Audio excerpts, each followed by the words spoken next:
మూత్రపిండాలపై తిత్తుల గురించి ఆందోళన చెందుతున్న వారు. మీ మూత్రపిండాలపై తిత్తుల పరిమాణం 10 మిమీ లేదా 15 మిమీ.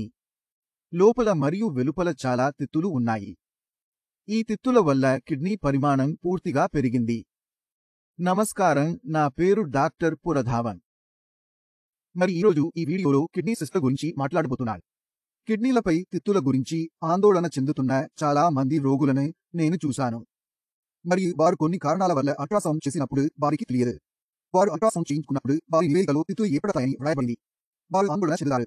కాబట్టి ఈ వీడియోలో ఈ తిత్తిని అర్థం చేసుకోవడానికి ప్రయత్నిస్తాను.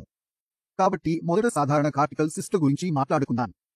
మీ అల్ట్రాసౌండ్ నివేదికలో సాధారణ కార్టికల్ సిస్టులు ఉంటే ఆందోళన చెందాల్సిన అవసరం లేదు.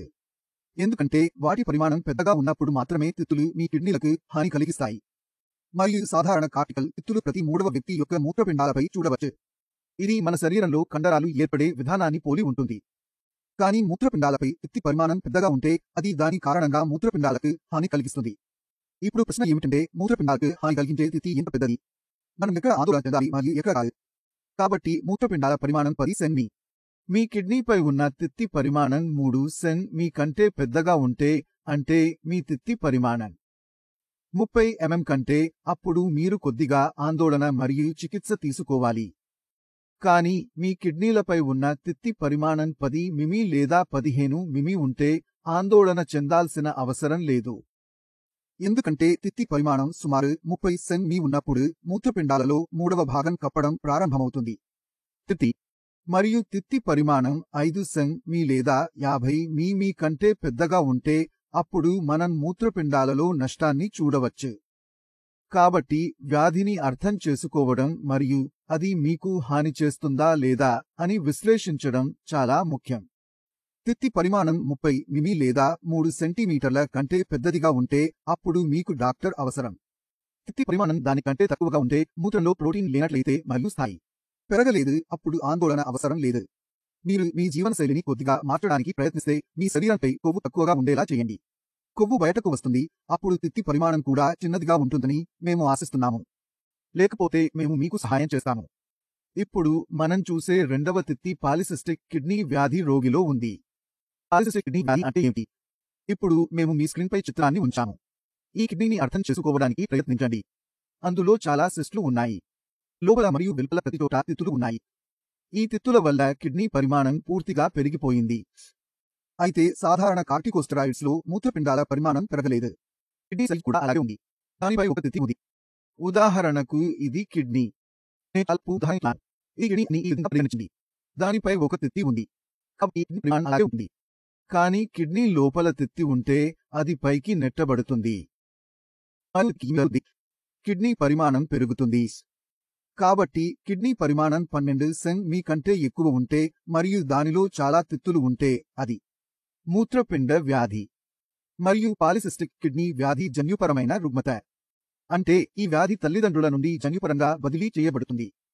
మీ తల్లిదండ్రులలో ఎవరికైనా సిస్టుల సమస్య ఉండవచ్చు, పాలిసిస్టిక్ కిడ్నీ వ్యాధి, మరియు దాని కారణంగా అది మీ లోపల కూడా కనిపిస్తుంది. ఇప్పుడు తిత్తి ఏర్పడినప్పుడు కిడ్నీ లోపల కూడా తిత్తులు ఏర్పడతాయి. దీని కారణంగా రక్తం లోపల వడపోత నెఫ్రాన్లు, వాటిపై ఒత్తిడి కూడా ఏర్పడుతుంది. ఇప్పుడు మన నెఫ్రాన్లు ఒత్తిడిపై పనిచేస్తాయి. వారు ఒత్తిడితో పనిచేసినప్పుడు లోపల నుండి ఒత్తిడి ఏర్పడుతుంది. కాబట్టి ఏమి జరుగుతుంది? వారి చిన్న వెసికల్స్, చిన్న ధమనులు వాటిపై ఒత్తిడి కారణంగా సరిగ్గా పని చేయలేకపోతున్నారు. మరియు మనం ఏం చూస్తాము? దాంతో క్రియాటినిన్ లెవెల్, యూరియా లెవెల్ పెరగడం మొదలైంది. అల్ట్రాసౌండ్లో ఈ సిస్టులను చూసినప్పుడు 2 సిస్టులలో తేడా ఉంటుంది. సాధారణ కార్టికల్ తిత్తులు నిరంతర రేఖ రూపంలో ఉంటాయి. మీరు తెరపై చూడగలిగేలా. ఇప్పుడు మీరు పాలిసిస్టిక్ కిడ్నీ రోగిని చూస్తే అతని కిడ్నీ అప్పుడు గ్రౌండ్ మరియు తేడా ఉంది. రెండింటిలో పాలిసిస్టిక్ కిడ్నీ వ్యాధి గుర్తించబడితే మొదటి రోజు నుండి చికిత్స అవసరం. మీరు కనుగొన్నారు, మీ తిత్తి చికిత్స ప్రారంభించండి. క్రియాటినిన్ స్థాయి, యూరియా స్థాయి పెరగలేదు, సమస్య లేదు. మీ యూరియా ప్రోటీన్ రావడం లేదు, సమస్య లేదు. అయితే సిస్టులు పెరిగే కొద్దీ కిడ్నీ మొత్తం పాడవుతుందని మీకు తెలుసు. కాబట్టి అవసరం ఏమి? మొదటి రోజు నుండి చికిత్స ప్రారంభించండి. సాధారణ కార్టికల్ తిత్తులలో చికిత్స షరతులతో కూడుకున్నది. అవసరమైతే ఇస్తాం. అవసరం లేకపోతే మేము మిమ్మల్ని తిరస్కరిస్తాము. లేదా మీకు ప్రస్తుతం అలాంటి చికిత్స అవసరం లేదు. మీ జీవనశైలిలో మీరు ఎలాంటి మార్పులు చేసుకోవాలి? మీరు ఏ బరువు తగ్గాలి? అది మేము మీకు చెప్పాము. కాబట్టి ఈ వీడియో నుండి మీరు 2 రకాల మధ్య వ్యత్యాసాన్ని అర్థం చేసుకున్నారని నేను ఆశిస్తున్నాను. మీరు కూడా వాటిని చూసి ఉండాలి.